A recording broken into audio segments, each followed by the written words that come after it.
Ako po si Martin, DTF operator ng TIT 999. Gamit ito ng 6 na araw na may bilang na 129 meters. Ito naman po yung aming printer red area. Ang uling palit po ng color dot white noong November 29 last year. Ito naman po yung aming cupping na may 90% good condition. Head clean.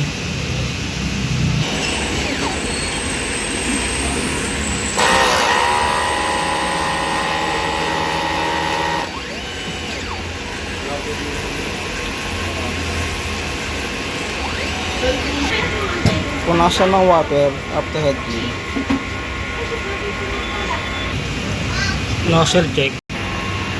Ayan po. Buwan na po sila lahat. Ang in-system po namin, tama lang po ang level.